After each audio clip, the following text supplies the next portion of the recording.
Vejam vocês, o meu nome é Mauro Otávio Nassif, eu sou advogado há muitos anos, e vamos começar então a nossa palestra de hoje com uma questão de uma hipótese. Todos vocês deverão votar levantando a mão, sim ou não. Então, o título da palestra é o Tribunal do Júri e a defesa tem a palavra. Então, o primeiro ponto da minha palestra é o seguinte: vejam vocês, é muito importante atualmente que exista uma comunicabilidade entre o palestrante e a plateia. Não já vi.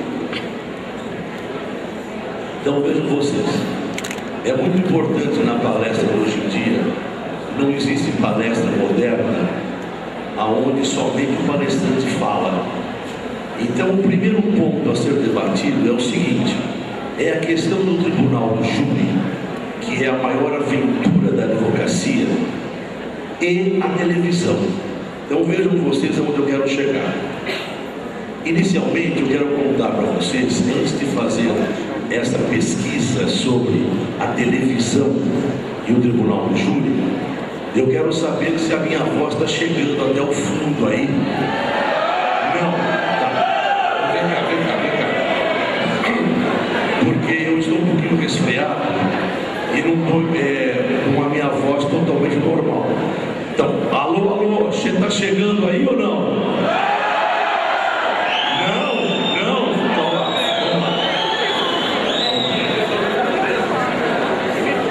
eu quero saber da última fileira. Estão escutando ou não?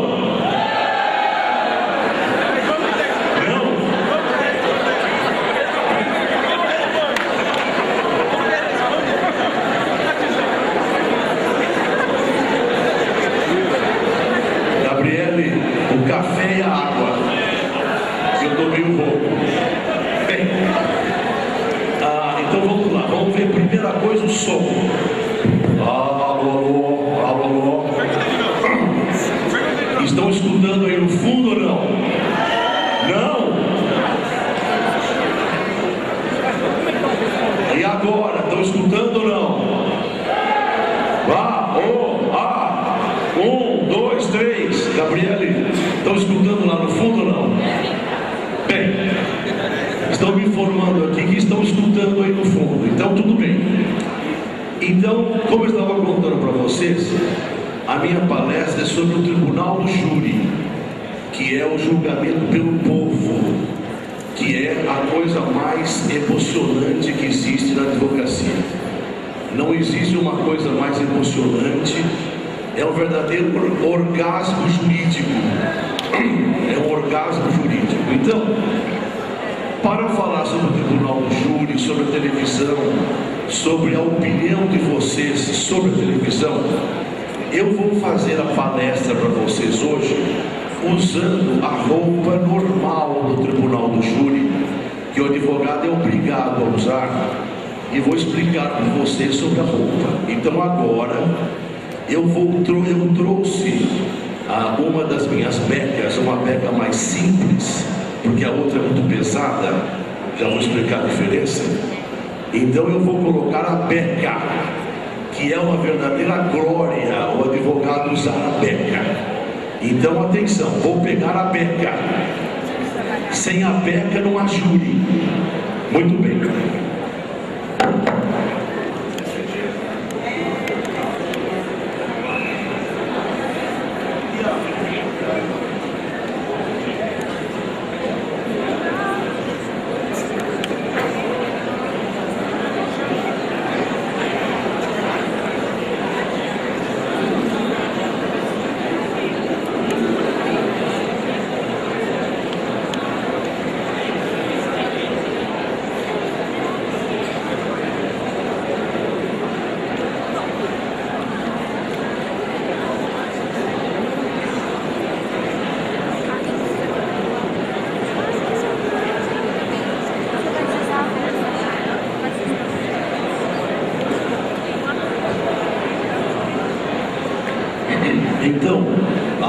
alguns, vejam vocês.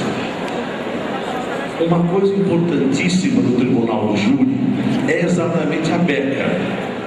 O juiz presidente, o magistrado, ele usa toga. O advogado usa uma beca, como esta que eu estou usando aqui, que é todinha preta, não tem detalhe vermelho. A beca do advogado é preta, como essa que eu estou aqui. Quando o advogado vira e faz assim, olha, parece um Batman. Olha o Batman aqui, ó. Então, a beca do advogado, ela é toda preta, com um cinto preto, detalhe preto, e a beca do promotor de justiça, que não pode ser chamado de promotor público, só promotor de justiça, a beca do promotor tem um detalhe vermelho. Vermelho, o advogado não, só para o promotor. O promotor que quer sangue, compreendeu? Sangue. Esse vermelho lembra sangue. Então vou repetir: a roupa nobre, chamada talar, nobre, solene, do magistrado, se chama toga, com detalhe branco, um cordão branco. O do advogado chama-se beca, com um detalhe preto. E do promotor se chama beca, com detalhe vermelho. E a beca, ela é unissex, tanto para homem quanto para mulher. No tribunal do júri, a mulher tem que ir de beca como de homem, tudo fechado, sutiã preto, em respeito à justiça. Não pode usar esmalte vermelho, aquele esmalte vermelhão bombeiro, esmalte vermelho não pode usar, só esmalte misturinha, um batom bem clarinho, mas a beca é igual. Eu repito, sutiã preto é uma coisa muito importante, porque dá-se um toque psicológico importante para o júri. E muito importante para a mulher no júri é o sapato. Não pode usar sandalinha. Tem que ser um sapato fechado, um sapato escarpão, fechadinho, com um bico fininho, nada de calcanhar aparecendo, tudo fechadão, um sapato fechado, um broche muito bonito aqui, esmalte, misturinha, etc. Bem, agora, esta beca que eu estou usando agora não é a beca tradicional aqui no Brasil. Eu tenho a outra tradicional.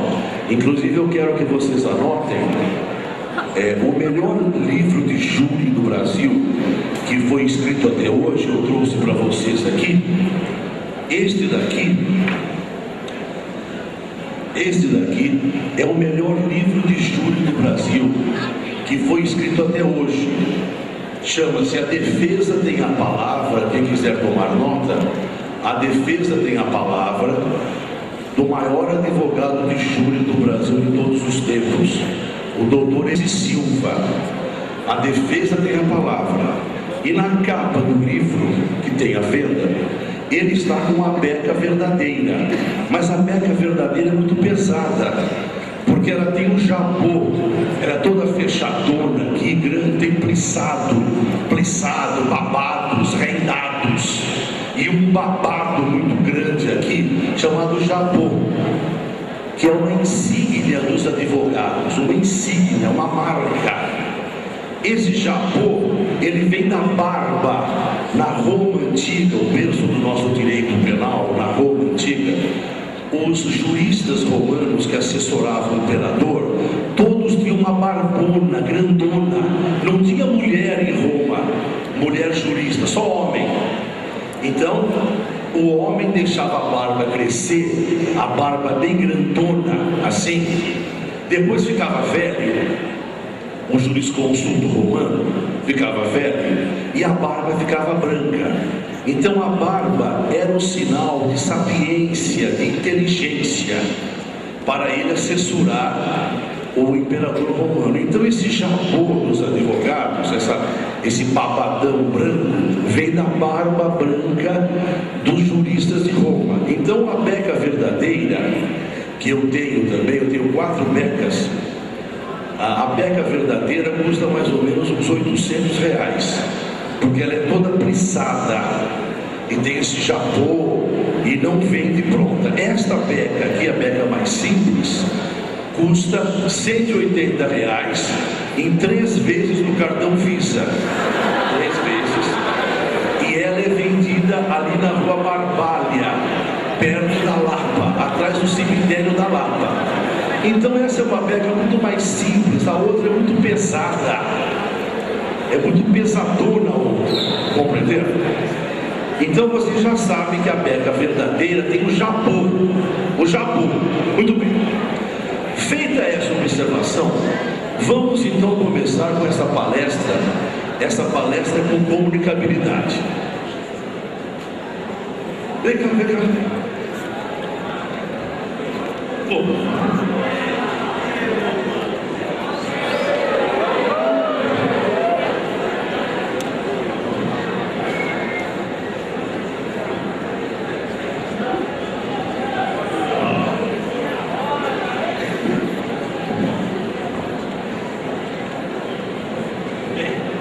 Está chegando aqui o doutor Fernando, um homem super conhecido, já fizemos júri juntos, já brigamos muito, agora somos amigos, porque ele é um parqueiro, é promotor de justiça.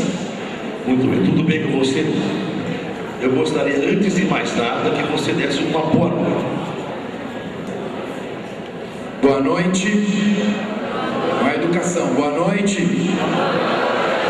Desculpem o atraso, infelizmente não atrapalhado, mas fizemos a questão de trazer para cá um dos maiores advogados e conhecedores do júri brasileiro, Mauro Otávio Nassif, um homem com quem eu tive a honra de me degladiar na palavra, no argumento, nos plenários, mas que sempre respeitei, porque eu costumo dizer que quando o advogado atua, ele defende muito mais do que aquela pessoa que está sendo acusada. Ele defende o direito daquela pessoa a ser acusada nos termos da lei e somente ser condenada se houver provas. Em suma, o que ele defende somos todos nós, para que o Estado não se transforme num leviatã oprimindo direitos. Eu fiz questão de trazer a vocês. Sempre a gente tem a preocupação com o futuro profissional de vocês, para que vocês estejam entre os melhores. Então a gente traz aqui para falar somente os melhores. Pode-se não concordar com algumas coisas que Mauro Otávio Nassif diga no plenário, apenas no plenário, porque lá estamos em debate, mas ninguém duvida da sua eficiência e da aula de advocacia. Apenas para que vocês saibam, Suzane Richthofen foi condenada por 4-3. Ele não defende o crime, ele defende o direito dela ser condenada, demonstradas as provas e expostos os argumentos. Mauro Nassif, eu estava acompanhando, vá em frente, os meninos são seus. Você vai ouvir a sua opinião agora sobre um assunto. Bem, então agora que vocês já sabem essa questão da roupa solene, que é muito importante, porque o advogado, ele tem que ter orgulho da sua roupa solene, da sua roupa nova, que é a beca. Muitas vezes o advogado chega ao tribunal desanimado, curvado, sem entusiasmo, mas quando ele põe a beca, parece que ele ressuscita, parece que ele fica com uma energia extraordinária. A beca realmente faz parte da atuação do advogado perante os tribunais superiores e perante o tribunal do júri. Então, agora que vocês já sabem essa questão importante da roupa, da beca, da toga, vamos começar então essa palestra de hoje no seguinte aspecto. Como eu já disse para vocês, o Fernando Capês me convidou para fazer a palestra sobre esse tema, o tribunal do júri. A defesa tem a palavra. Então eu quero contar para vocês que pela Carta da República, pela nossa Constituição Federal, a defesa no Tribunal do Júri ela é totalmente ampla. Ela é absurdamente ampla, vale tudo no Tribunal do Júri. No Rio Grande do Sul, inclusive, até há pouco tempo atrás, uma ré uma ré que mandou matar o marido, ela foi absolvida porque o advogado juntou 3 cartas psicografadas, um médium. Então, as cartas psicografadas, por incrível que pareça, eu fui contra no começo. Essa documentação, cabeça deve ser totalmente contra. Eu soube disso na cabeça, das cartas psicografadas. Mas então, no tribunal do júri, a defesa é ampla. Isso está na Magna Carta, no artigo 5º, 38. A defesa é totalmente ampla. Inclusive, este é um aspecto interessante que a jurisprudência está analisando: as cartas psicografadas por um médium, tipo Chico Xavier, etc., que merece todo o respeito. Mas a jurisprudência está dividida se as cartas psicografadas são válidas ou não. No caso que eu estou contando para vocês, do Rio Grande do Sul, essa senhora que mandou matar o marido, ela negava veementemente, e o advogado juntou aos autos 3 cartas do marido lá no além. O marido no além mandou a carta para ela por meio do médium. As cartas foram juntadas e os jurados acreditaram nas cartas. Então o jurado, ele decide por íntima convicção. O jurado é uma pessoa do povo. Como eu já falei para vocês, o tribunal do júri é a maior aventura que existe na área jurídica. É o orgasmo jurídico, é a coisa mais importante que tem na área jurídica, é o tribunal do júri, aonde há esse contato, aonde há essa comunicabilidade entre o advogado e o povo. Quem julga é o povo. O poder judiciário perde poder para o tribunal do júri, para o povo. Neste caso em concreto, os jurados aceitaram as cartas psicografadas e a ré foi absolvida. O promotor apelou, o Tribunal de Justiça do Rio Grande do Sul anulou o julgamento, mas esse caso é um caso emblemático das cartas psicografadas. Então, como eu estava contando para vocês, no Tribunal do Júri vale tudo, vale todos os argumentos, vale Bíblia, vale Seixonoye, vale budismo, vale islamismo. Todos os argumentos valem, porque o jurado, ele não decide de uma maneira fundamentada. O jurado decide por íntima convicção, sim ou não. Então, esta questão da defesa ampla, ela se estende, agora que eu vou falar da televisão, ela se estende até fora do tribunal. O julgamento, o defensor pode defender a sua cliente fora dos tribunais, perante o jornal, perante o rádio, perante a televisão. Neste caso agora do coronel Ubiratã Guimarães, quem está defendendo o coronel Ubiratã Guimarães é um grande criminalista aqui de São Paulo, Dr. Antônio Carlos de Carvalho Pinto.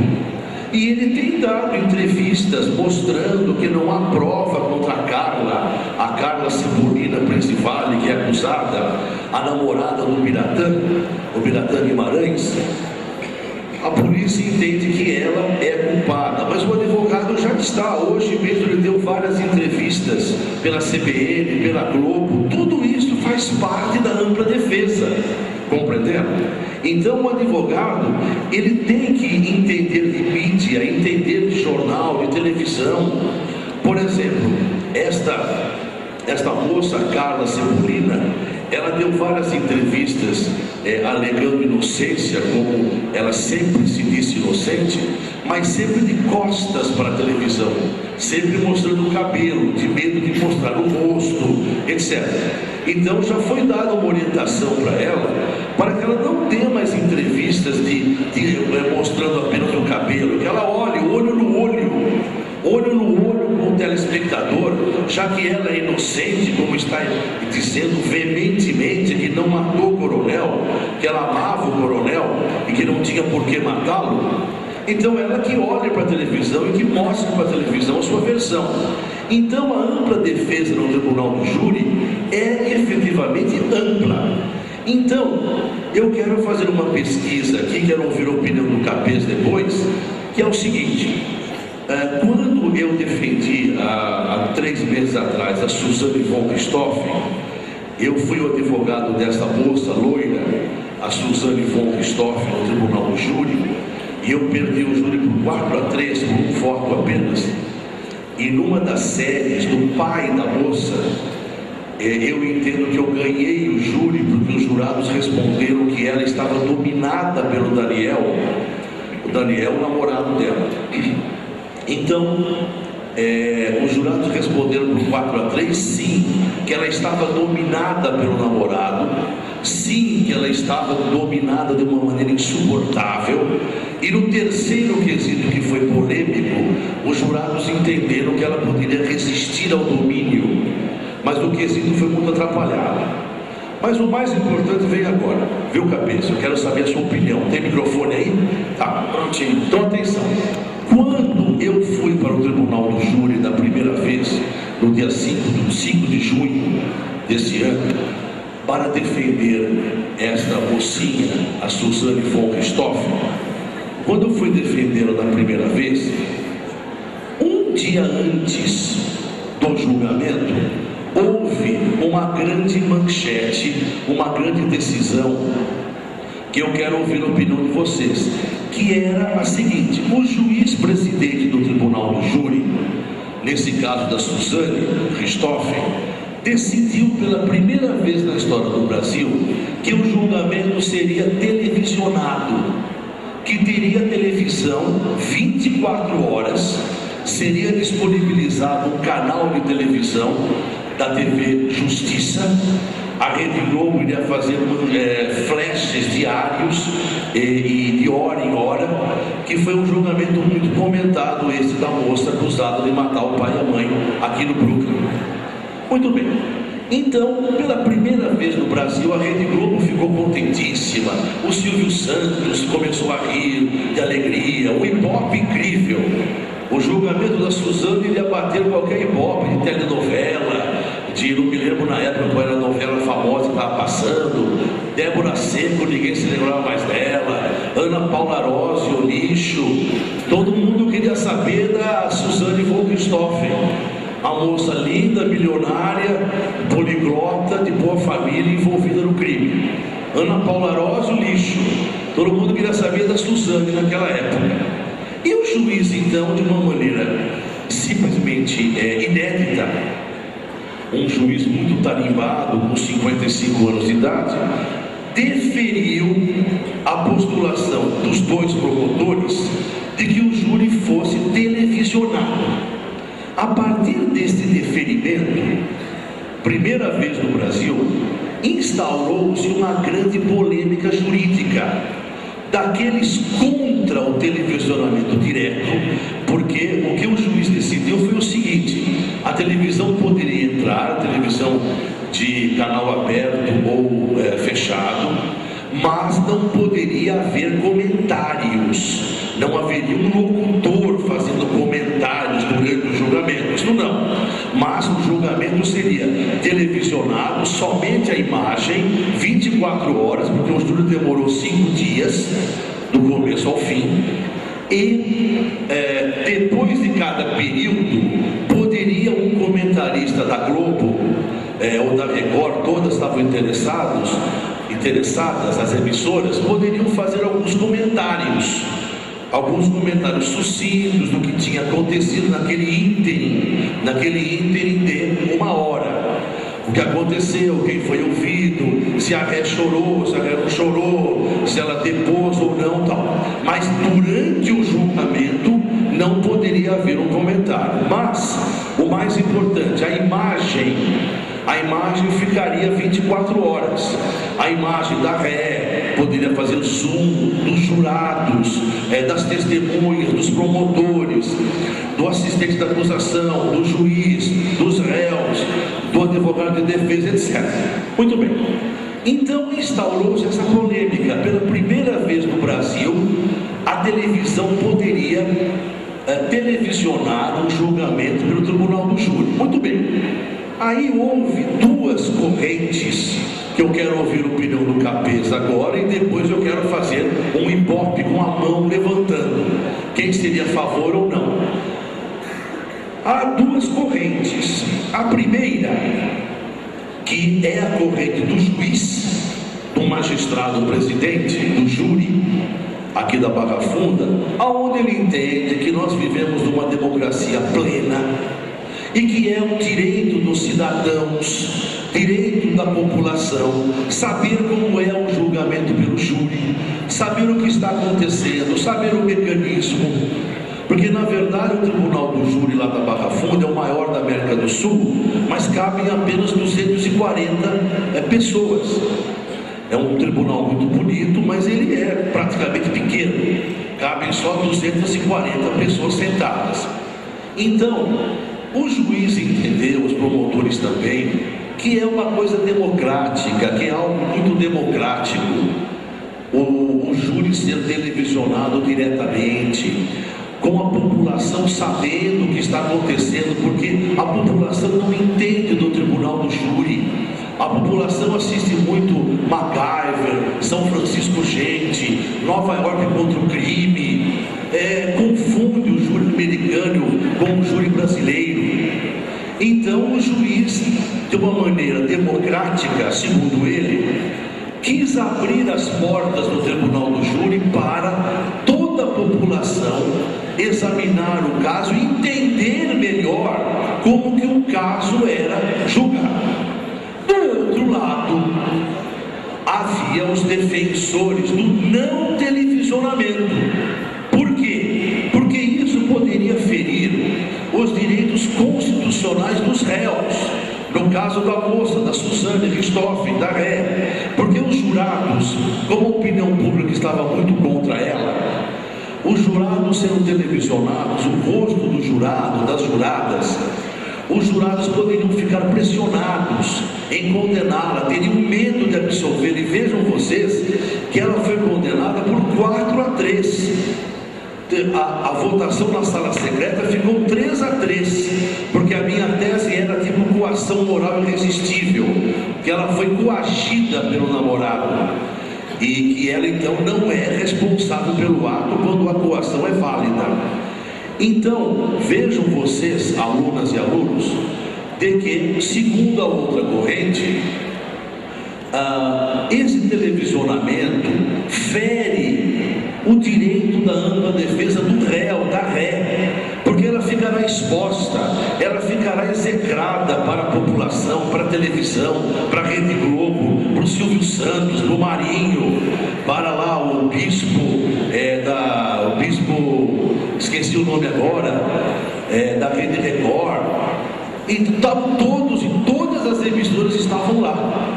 Então isto poderia ferir o princípio da ampla defesa, inclusive, e segundo os que são contra o televisionamento, isso seria um circo, o julgamento viraria um circo, um verdadeiro circo. E para outros não, para outros é sinal de amadurecimento, é sinal de cultura, é sinal. Nos Estados Unidos e no Reino Unido, na Inglaterra, é permitido o televisionamento direto.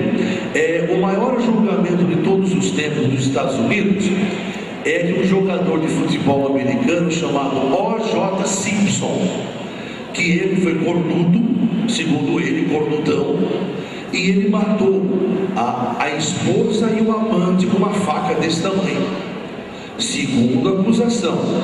Ele reconheceu O.J. Simpson, ele era assim da altura do Pelé, mais ou menos, no futebol americano. O O.J. Simpson reconheceu que era cornudo, reconheceu: eu sou cornudo, mas eu não matei a minha mulher, e nem matei o garçom, que era o amante dela. Esse julgamento, ele foi absolvido inclusive pela negativa da autoria. Esse julgamento, que é o maior julgamento de todos os tempos nos Estados Unidos, ele foi televisionado diretamente e ele foi absolvido. Então aqui no Brasil há duas correntes. Então vamos ouvir agora. Ficou claro ou não? Eu gostaria de ouvir agora o professor Capês. Pois não.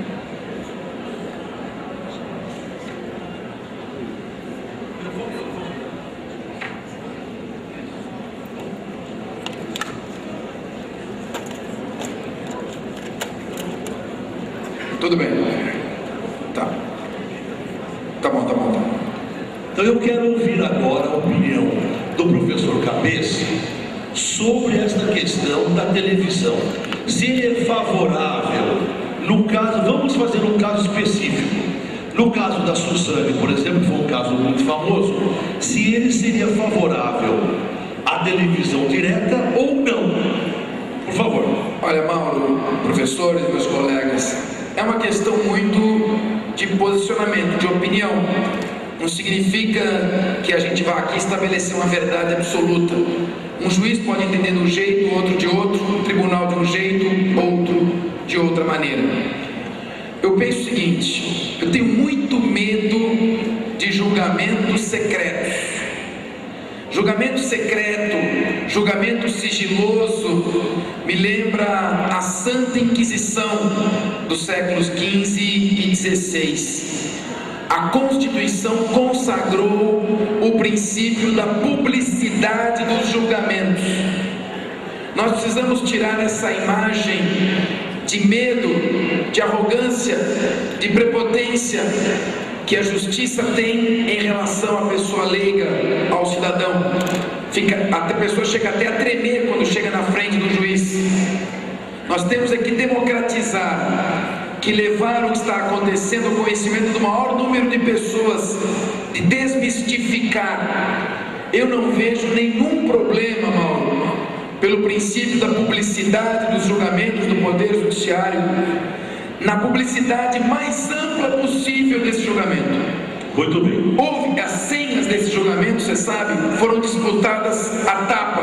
As pessoas queriam ir assistir o julgamento, muitos não puderam assistir. A televisão então proporcionaria que aqui assistisse, a menos que a defesa se opusesse e justificasse que a transmissão do julgamento poderia interferir de alguma maneira. Não vejo nenhum problema em estando as partes concordes na transmissão do julgamento, e acho que isso não influenciaria de maneira nenhuma os jurados. Muito bem. Então vejam vocês agora, vamos fazer aqui uma votação.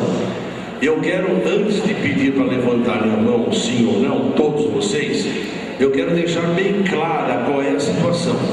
O juiz, Dr. Anderson, autorizou o televisionamento direto, mostrando tudo, os jurados, os debates, as testemunhas, os palavrões, porque havia questão de maconha, questão de sexo, questão de virgindade, a moça era virgem, e uma série de coisas, de motel, de falsidade. Era um julgamento muito polêmico, com vários aspectos interessantes e complexos. O juiz autorizou tudo. Muito bem.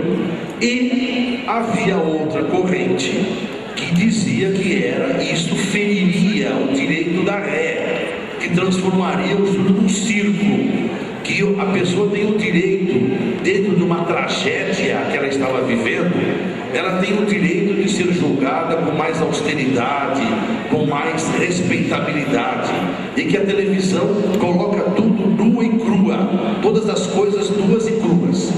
Então, eu quero saber de vocês agora o seguinte: quem for favorável, o assunto é polêmico, é inédito, quem for favorável, por favor, a que o tribunal do júri seja televisionado diretamente, a cores, todos os detalhes.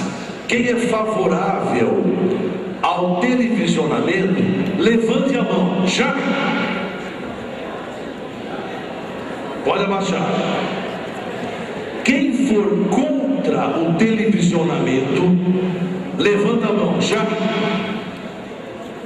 Aqui ganhou longe que o televisionamento deve ser feito. Muito bem. Vamos agora passar para uma outra questão. Vamos agora falar de sexo. Sexo.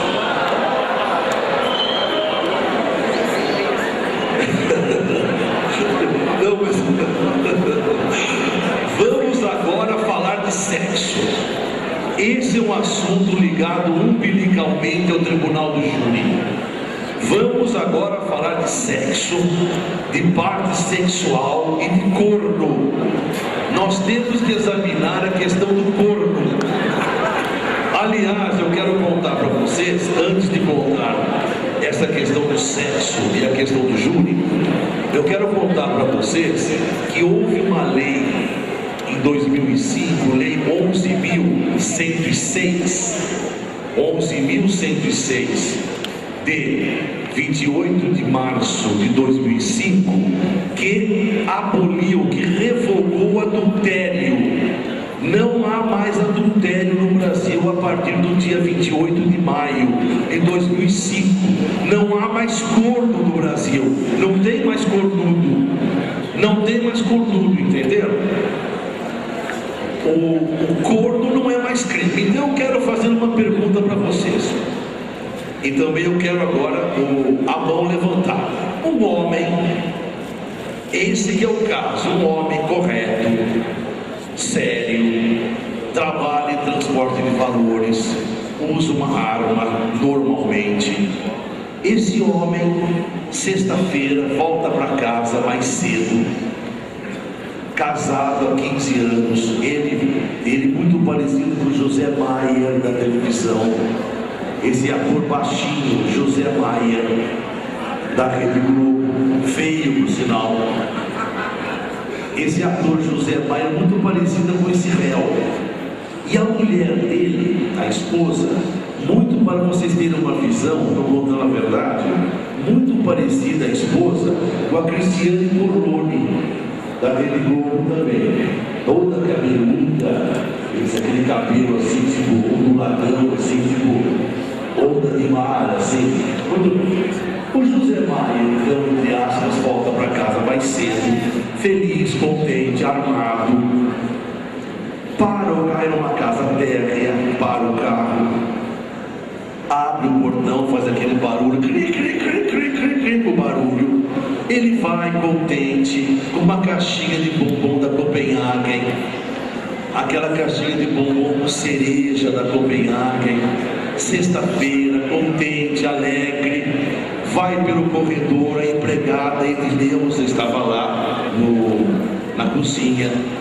Ele chega antes. Quando ele abre a porta do quarto, um quarto muito bonito, com o Cristo olhando assim na parede, o Cristo pendurado na parede assim. Quando ele abre a porta, a casa térrea, mas ele fez barulho antes de entrar. Essa é a história que vocês irão votar agora. Caso de júri. Ele abre a porta. Quando então abriu a porta e ele... O que ele viu?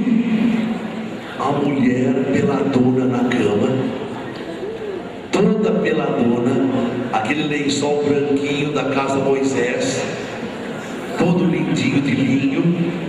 A mulher peladona da cama, ela tinha os seios bem avantajados. Eu vi pela fotografia, eu garanto. Não era silicone, não era nada.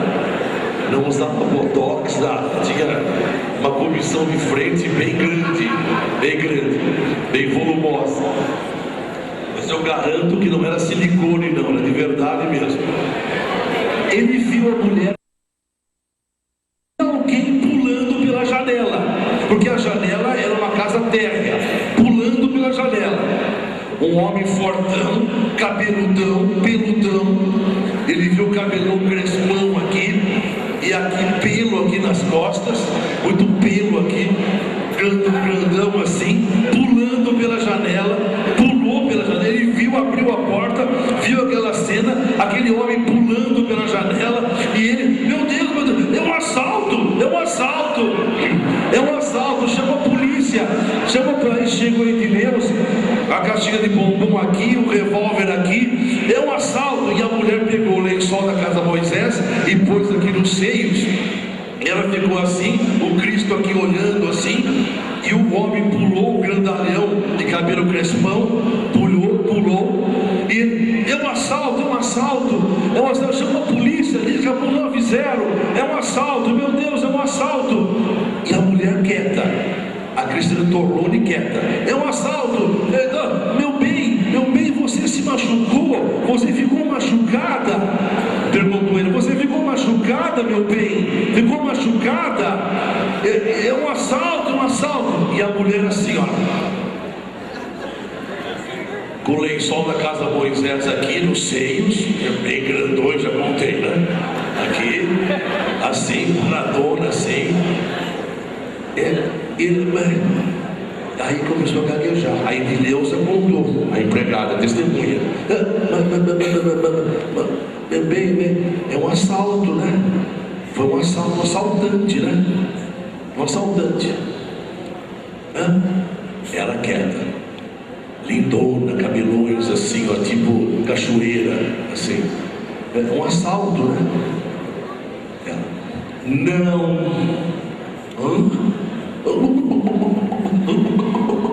Pronto, não saía a voz. Não era um assaltante, era um covarde. Era um covarde. Ele disse que me amava, mas quando você chegou, fugiu, não enfrentou você. Ele disse para mim que quando você chegasse, quando acontecesse o fato, ele iria enfrentá-lo, ele iria contar. E ele então não é um assaltante, coisa nenhuma, seu corno, é um covarde. Ele, então eu sou, há 3 anos que você é com ele, nosso vizinho aqui. Como? Não, é isso mesmo. Eu não vou ficar nem com ele nem com você, porque ele é um covarde e você é um corno. Mas não fale assim, falo. Para! 3 tiros no meio dos seios. As balas não atingiram os seios. Por incrível que pareça, eu vi. Os seios permaneceram lindos, intactos. As 3 balas no meio, tchum. E a mulher morreu. Então, esse homem, um homem bom marido, fiel, correto. A mulher estava peladona, não estava sem calcinha, sem sutiã, estava só com o lençol. Esse homem então foi julgado e levantou a tese legítima defesa da honra. A honra dele como marido foi ferido, foi vergastada, foi ferida, chicoteada a sua honra. Então eu quero perguntar, é essa a história? Então vocês não podem mudar a história. Ela estava pelada ou não? Peladona, eu garanto. Não estava de calcinha, não estava de sutiã, só estava com o lençol da casa Moisés. E o homem naquele momento então matou a mulher na cama, estava fazendo sexo com uma amante na cama, ali.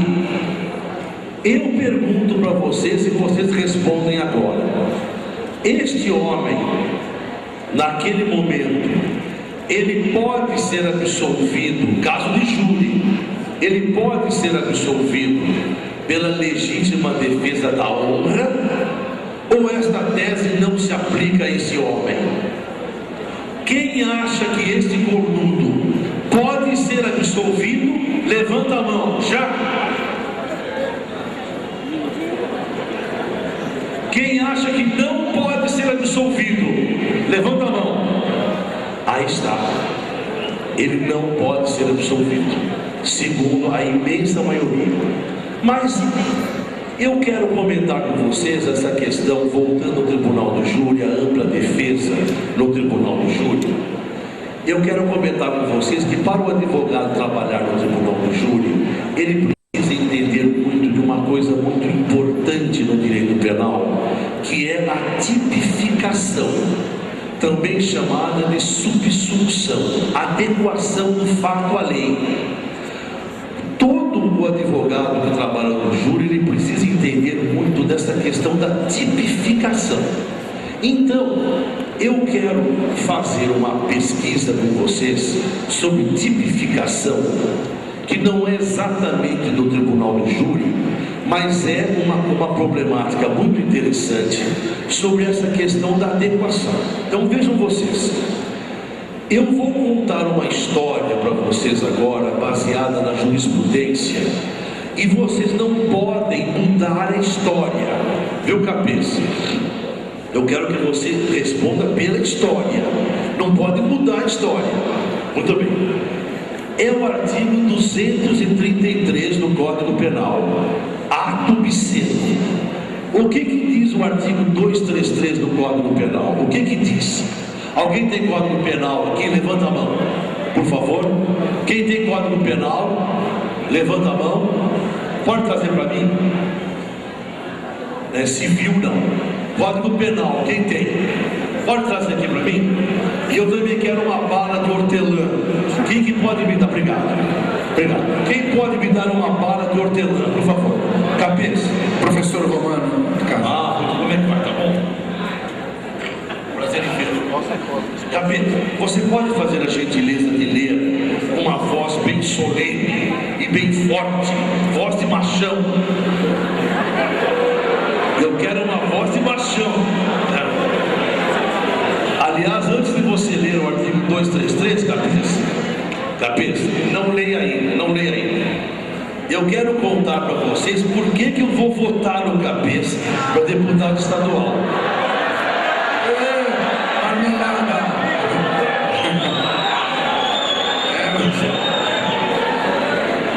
Não leia ainda. Quem é essa moça aqui? Quem é essa moça? Essa é a Gabriele Tambellini, assistente de direção responsável pelo Campo Limpo e Morumbi, que são 2 campi. E aqui estão também doutora Daniela Ito, responsável pelos campi de Rude, Maria Cândida e Marte, Daniela Dória, responsável pelo campus de Osasco, e Giovanna Antonelli, responsável pelo campus ABC, também mais conhecida como a nossa querida doutora Gioconda. Um segundinho só, eu não entendi o sobrenome dela. Tambellini. E Gabriele Tambellini. Qual é a função dela? Ele é assistente de direção. Fique em pé, Gabriele, por favor. Levanta um pouquinho, por favor. De pé, por favor. Quero saber. Anda até ali na frente, pessoal. Tá bom. Pode sentar. Eu quero saber o seguinte, mas você é da parte jurídica? Opa, advogada. É formada onde? Formada na FMU, especialista em direito administrativo. Você me abre aqui, por favor. Eu abro. Ele quer que você abra. Então, e você é professora também ou não? Não, muito bem. Então, Cabeça, antes de você ler a norma, que é muito importante, prestem atenção, que eu quero saber a opinião de vocês, do artigo 233. Eu vou contar para vocês, eu não posso fazer propaganda do Cabeça, é proibido. Isso. Há uma norma do Tribunal Regional Eleitoral e do Superior Tribunal Eleitoral que não pode haver propaganda. Eu não vou fazer propaganda. Ficar só no júri aqui, vai. Eu não vou fazer, é proibido. Mas eu posso fazer propaganda em outros lugares, mas aqui não posso, é proibido. Mas eu posso contar por que eu vou votar no Cabeça para deputado estadual. Isso eu posso fazer. Isso não é propaganda, não é propaganda. Isso é uma opção. Eu vou votar no Cabeça. Dá sua balinha. Por várias razões. Eu vou votar no Cabeça por várias razões. Por N razões. Esse é o pessoal que foi reprovado. Porque ele sabe como melhorar o combate à criminalidade. Ele sabe como combater o PCC. Ele sabe como dar segurança para os cidadãos. Ele sabe como impedir que a violência cresça. Então o Cabeça tem muitas qualidades, um programa amplo, ligado, ele como promotor de justiça, com a sua experiência, ligado à segurança pública. O Cabeça da Assembleia Legislativa vai ser uma segurança para os cidadãos em relação à segurança pública. Mas eu vou votar no Cabeça, além de tudo, porque ele é um homem honesto. Isso é o mais importante. Quem não for honesto não pode ir para a política. Então eu não estou fazendo propaganda, eu estou dando o meu voto para o doutor Cabeça. Muito bem. Cabeça, por gentileza, com uma voz de machão, eu quero que você leia o artigo 233. Muito bem. Título dos crimes contra os costumes. Crime, ato obsceno. Artigo 233. Praticar ato obsceno em lugar público ou aberto ou exposto ao público. Pena: detenção de 3 meses a 1 ano ou multa. Muito bem. Aí está o famoso crime de ato obsceno. É um crime. Então eu vou contar uma história para vocês rapidamente e eu quero que vocês respondam se isto é crime, se encaixa no ato obsceno. Inclusive o Dr. Capês vai ter que responder se encaixa ou não. O que aconteceu?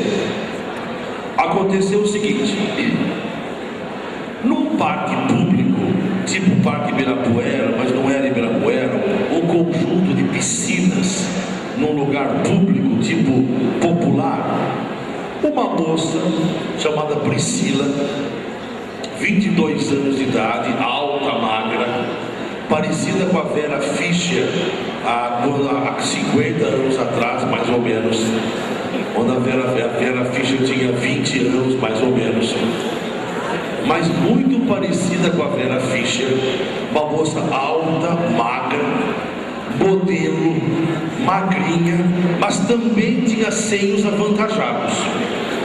Magra, mas também com uma comissão de frente enorme. 20 anos ou 22 anos. Muito bem, esta moça então, preste atenção porque a história é esta e a pergunta é esta. Esta moça então vai então à piscina, no lugar que eu já falei, com o livro do Paulo Coelho, o Alquimista, embaixo do braço, óculos escuro, descalça, um biquíni cor roxo, um biquíni, vai até a piscina discretamente, vejam a cena, discretamente, chegou até a piscina, com uma toalha roxa também, andando, com um biquíni muito bonito, tá? Senta, começa a ler o Paulo Coelho, tomando um banho de sol, com a toalha do lado. Num certo momento, e a piscina cheia de senhoras, senhores, criancinhas, adolescentes, uma piscina bem grande. Ela discretamente, vejam vocês, discretamente, ela se levanta, deixa o Paulo Coelho do lado, vai até a beira da piscina, vai até 2 trampolins, havia lá, havia 2, vai até um trampolim, e em cima do trampolim, plim, tira a parte superior do biquíni. Tirou a parte superior do biquíni e aquelas maravilhas apareceram. Seios enormes, mas não era que estava em cima, estava para cima. 22 anos, entenderam, né? Muito bem. Coisa maravilhosa. Eu vi as fotografias no processo, eu vi. Vera Fischer com 20 anos. Plim, tirou, deu vontade da mocinha, da Priscila, jogou o sutiã para o lado e tudo aquilo ficou aparecendo. Aqui não. Aí todo mundo ficou assim na piscina. Uma senhora perdeu o ar, uma senhora tipo da Hebe Camargo perdeu o ar, assim. Uma criancinha fez um menininho de 8, 9 anos de idade, assim. Um senhor ficou gato. E ela vai até a piscina, até um trampolim. Prestem atenção nisso que eu vou falar, discrição. Ela foi discreta, vai até o trampolim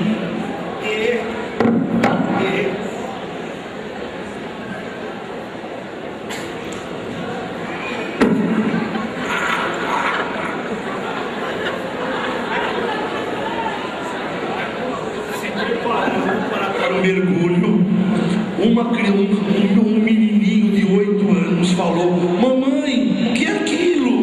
O que é aquilo que está balançando lá em cima? 8 anos, então plum,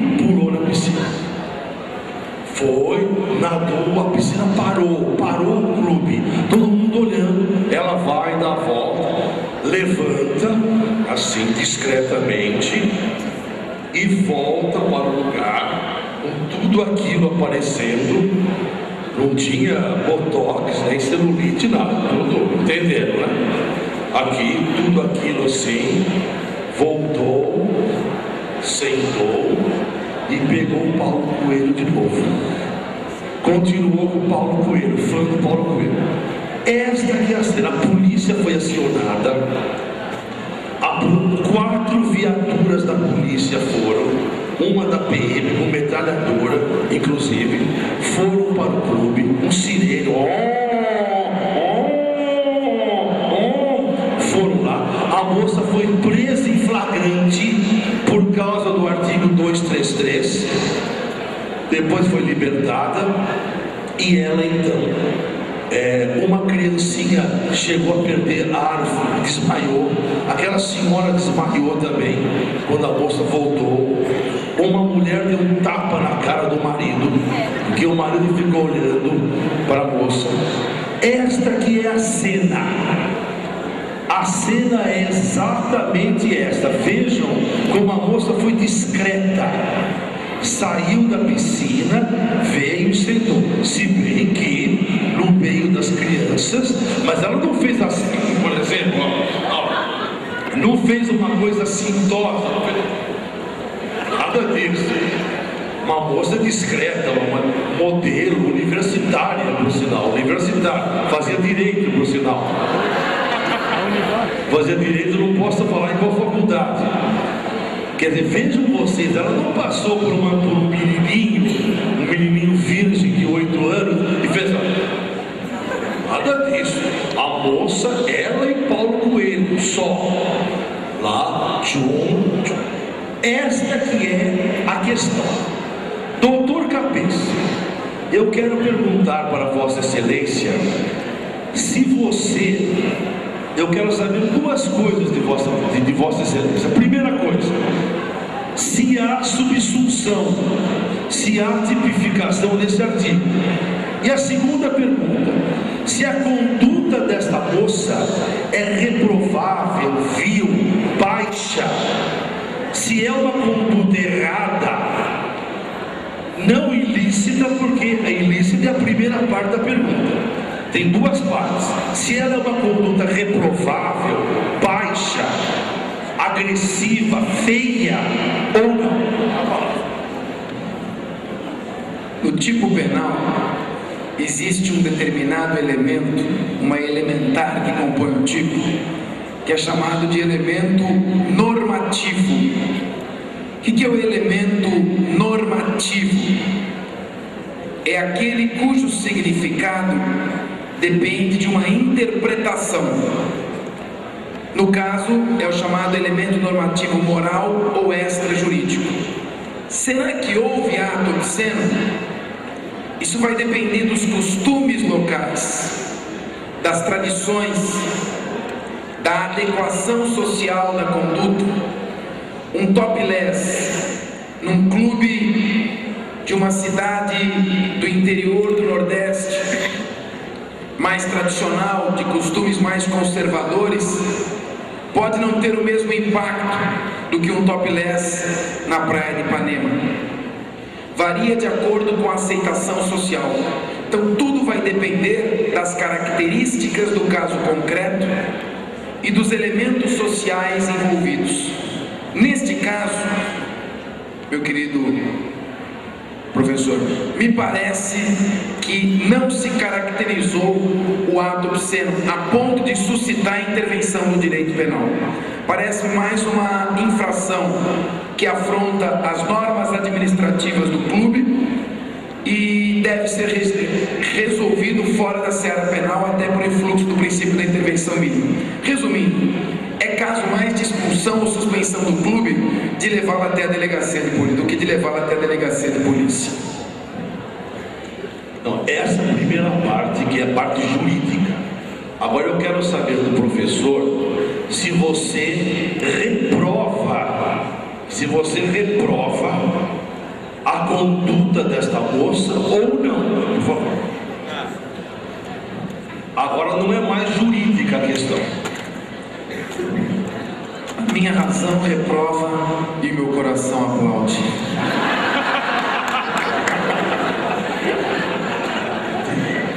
Bem, então agora, por favor, eu quero que vocês levantem a mão em duas perguntas.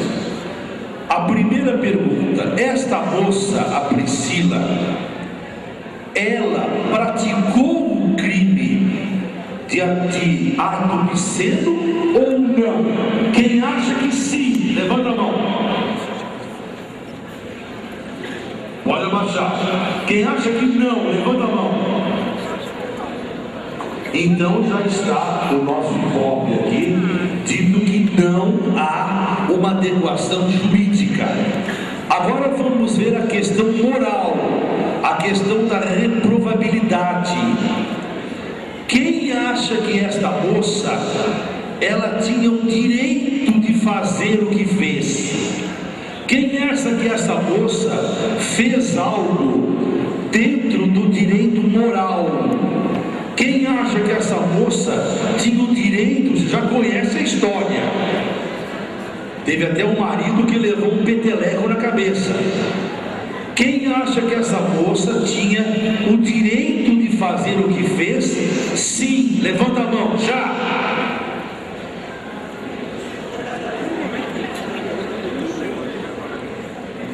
Quem acha que essa moça não tinha o direito de fazer isso? Levanta a mão. Muito bem. Agora, vamos continuar falando da tipificação de sexo.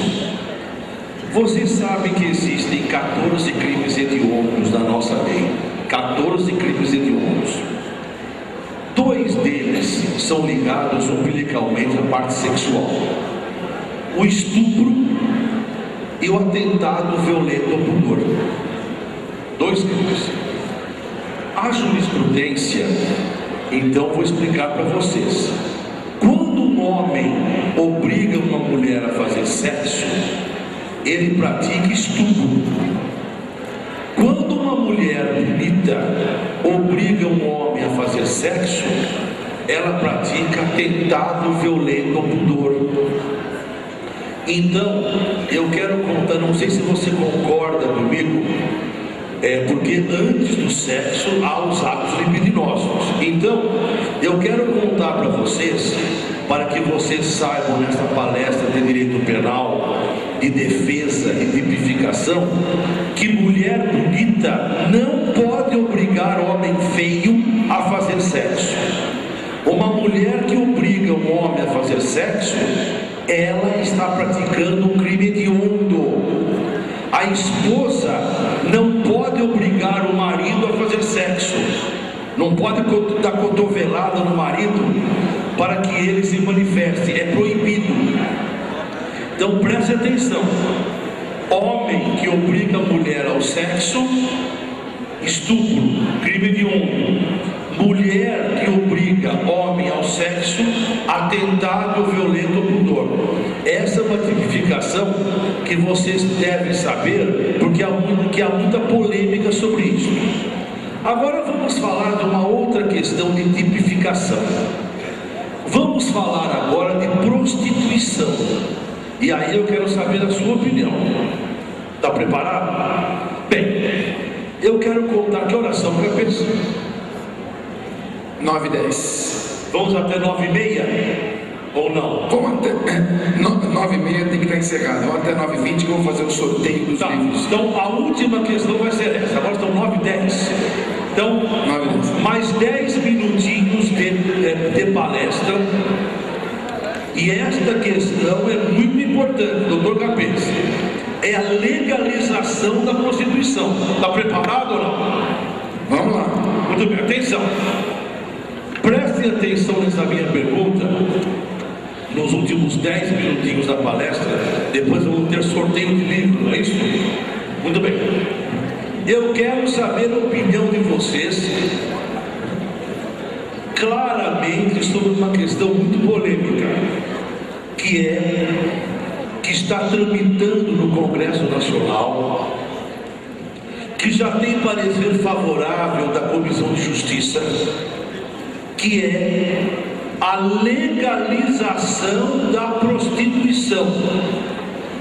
Então preste atenção na minha pergunta, porque ela é muito importante para vocês responderem bem. Vejam vocês, a prostituição aqui no Brasil em si mesma não é crime. O que é crime é o favorecimento da prostituição, mas você vai falar, viu, Capês? Capês, você vai dar a sua daqui 2 minutos. Tá bom. A prostituição não é crime em si mesma. O que é crime é o favorecimento, induzimento, desvio, etc. Mas está tramitando no Congresso um projeto de legalização da prostituição para mulher e homem maiores de 18 anos, como foi na Alemanha em 2001. Então, atualmente não, a prostituição não é trabalho, não é função, não é exercício de trabalho. Então está em andamento a legalização da prostituição, com normas legalizadas, com carteira de trabalho. A prostituta será chamada agora de trabalhadora da sexualidade. Não é mais prostituta, agora é trabalhadora da sexualidade. O cliente terá direito a ficar 1 hora com ela, e ela não é obrigada a fazer sexo com ele. Se ela não quiser, ela é obrigada naquele ínterim de 1 hora a fazer carinhos, mas não é obrigada a fazer sexo. O rapaz, o prostituto, segundo a lei, também terá direito a cliente de 1 hora com ele, mas ele não é obrigado a ter ereção. Não é obrigado o rapaz a ter ereção sexual. Ele tem que dar carinho para cliente, entendeu? Muito bem. Então, só para maiores de 18 anos. Eu quero saber a opinião de vocês e a opinião do professor Cabeça sobre o seguinte tema. Nestes termos, pagando INSS, com inclusive curso para prostituta, exame de ordem para prostituta, inclusive um tipo de exame de ordem, compreenderam? Para o prostituto e para a prostituta. Os defensores da ideia entendem que com a legalização da prostituição, os crimes sexuais, estupro, por exemplo, vão diminuir quase a zero. É um dos argumentos. Então, eu quero saber do professor Cabeça se ele é favorável, nestes termos, maior de idade. Se ele é favorável, não pode mais chamar de prostituta, hein? Agora é trabalhadora da sexualidade. Eu quero saber do mestre Cabeça se ele é favorável ou não à legalização da prostituição. Bom, é o último tema. Eu acho que todos os professores aí de introdução ao estudo do direito, o direito e a moral são círculos distintos. Às vezes eles se tangenciam, às vezes não. Mas me parece que, a despeito disso, a sociedade ainda não está preparada para aceitar a legalização de uma conduta claramente imoral. Me parece que, por hora, a minha cabeça ainda não está preparada para aceitar a legalização desse tipo de atividade do comércio carnal. Até porque a exploração desse comércio caracteriza crime. A prostituição em si não, mas a exploração por terceiros da prostituição alheia, sim. Revogaria tudo. Eu sou a favor, não. A revogação do crime de exploração da prostituição, eu acho que não deve revogar. Deve continuar sendo crime, porque há pessoas que vivem da exploração da miséria alheia. Eu sou contra, por hora, a legalização da prostituição. Muito bem. Para encerrar a minha palestra, então, eu quero que o auditório responda a seguinte pergunta: Na Alemanha, que é um país maravilhoso, um país que é o berço da civilização, fora aquele íntegro maluco do Adolf Hitler, fora o malucão do Adolf Hitler de 12 anos, que ele ficou no poder de 33 a 45, fora o malucão do Adolf Hitler, a Alemanha é o berço da civilização. A Alemanha historicamente é uma coisa maravilhosa, o país germânico. A Alemanha em 2001 legalizou a prostituição totalmente. Muito bem. A pergunta que eu faço para o auditório, que eu quero colher a opinião de vocês, até para comentar na OAB, onde eu sou presidente da Comissão de Cultura da OAB, eu quero saber de vocês o seguinte: deve a prostituição aqui no Brasil, com regras, maior de idade, trabalho, carteira, imposto, deve a prostituição ser transformada numa profissão, uma legalização da prostituição, tudo legalizado, tudo bem, em lugares reservados, o cliente vai, dizem que isso diminui estupro, uma das teses, mas isso aí não importa. Quem é a favor que a prostituição feminina e masculina, tem o garotão também, o garotão, que não tem que ter ereção, já contei para vocês, né? Não se pode exigir um garotão que tenha, entenderam, né? Entenderam? Ele vai morrer, coitado. Muito bem. Tem que dar carinho. Quem for a favor desse projeto que está tramitando da legalização da prostituição, levanta a mão. Sim. Só os dois. Olha o paradão. Olha o paradão. Poucas pessoas. Quem é contra a legalização da prostituição, levanta a mão. Alunas e alunos do Uniban, muito obrigado pela atenção e boa noite a todos. Muito obrigado. Muito bem, gente. Agradecer ao professor Mauro Nassif. Ele não falou, mas é um conhecido examinador do exame da Ordem dos Advogados do Brasil.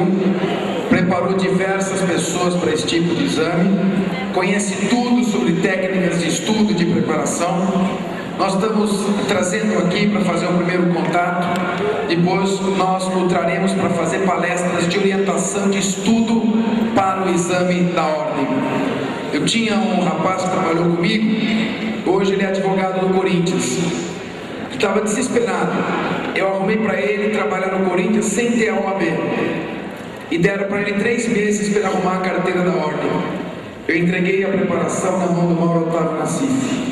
Em 3 meses ele preparou o menino e ele foi aprovado.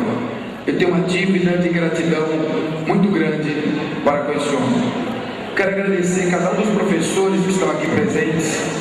Os professores da nossa universidade, posso afirmar com absoluta tranquilidade, estão gabaritados para dar aula em qualquer curso preparatório do país, para brilhar com destaque, seja no curso do Damásio ou em qualquer outro curso. Professores dos quais eu tenho absoluto orgulho de ser colega de vocês. Absoluto orgulho. Vocês fazem desta universidade uma universidade de respeito. E o trabalho, a renúncia de vocês no dia a dia tem feito a diferença. A Uniban não tem como retribuir a dedicação, a competência, o carinho, a eficiência e a humildade de cada um dos senhores. Eu quero dizer do fundo do meu coração, muito obrigado por tudo que vocês fazem. Muito obrigado em nome dos alunos. Mesmo um ou outro que possa ficar gastado e que o professor pega no pé, a gente sabe que no fundo é para o bem deles. Eu quero agradecer profundamente a Gabriele, a Daniela Ito, a Daniela Dória, a Giovana, pelo trabalho que elas têm feito. tem, com todo o sacrifício, levado adiante essa universidade, o curso de Direito. E agradecer ao nosso querido colega, professor Romano, professor da Casa do ABC, que está buscando uma vaga no Congresso Nacional, candidato a deputado federal aqui presente, e quero fazer o sorteio dos livros aqui para vocês. Tem algum sistema para sortear? O sorteio é feito com o apoio da editora Saraiva, que nos forneceu os 30 livros. Quero convidar vocês para uma festa. Dia 28 tem uma festinha, dia 29 no Clube Holmes, na Avenida Paulista, em São Paulo, próximo ao Brigadeiro Luiz Antônio.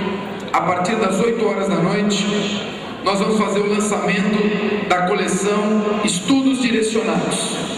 São 20 volumes de todas as matérias, com perguntas e respostas, só perguntas e respostas, esquemas e quadros sinóticos.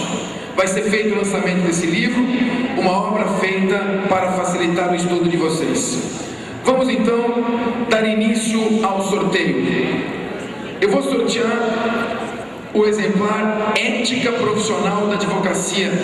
Como vocês sabem, são 10 questões da primeira fase da OAB. Aleatoriamente, fala um número qualquer? Eu escolho uma pessoa aleatoriamente. É melhor. Quem nasceu no dia 11 de setembro vem buscar o livro, tá? 11 de setembro, Estudos Direcionados. Quem é? Vem pra cá, vem. 11 de setembro, Estudos Direcionados. Calma, o teu aniversário é hoje, eu vou te dar um livro, mas não desses 30, eu vou te dar um livro para você autografado e um beijo carinhoso. Parabéns. Uma salva de palmas para ela que faz aniversário hoje. Como vai? Falta de educação. Como é que você chama? Camila Tamires. Parabéns, Tamires.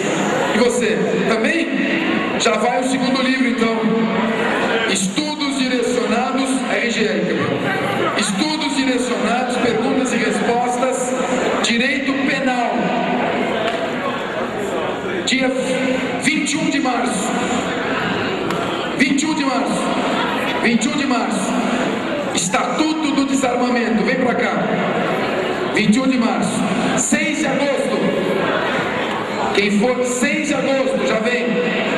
6 de agosto, processo penal. Estudos Direcionados, processo penal. Estatuto do Desarmamento, parabéns. Perguntas e respostas, processo penal. Perguntas e respostas, direito do trabalho, processo do trabalho. Você, 6 de agosto, direito penal, parte especial, perguntas e respostas. 14 de maio, vem pra cá. Direito civil, obrigações e responsabilidade civil, perguntas e respostas. 14 de maio, professora Graziele. Professora, a senhora recebe a sua cota da Saraiva, que é isso?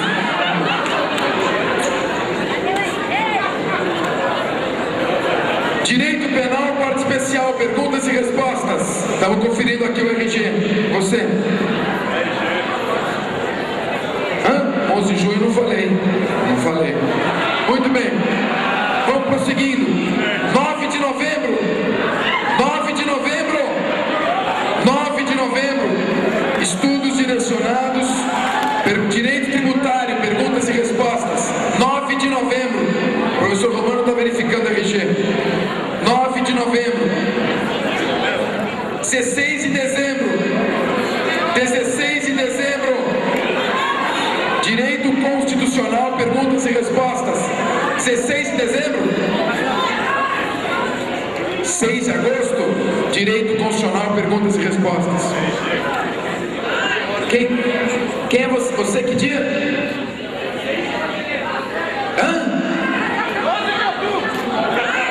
11 de outubro. 11 de outubro. 9 de julho. 9 de julho. 10 de abril. 31 de março. Aniversário do nosso reitor. 31 de março, 2004. 10 de abril, pô. 2 de maio.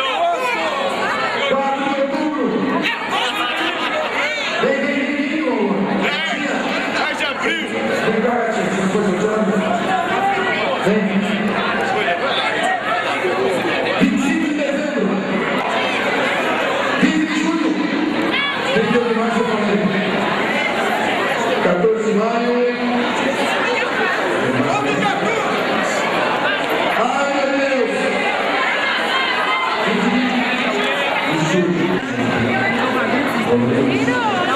31 de março. Leva o lugar. 4 de julho.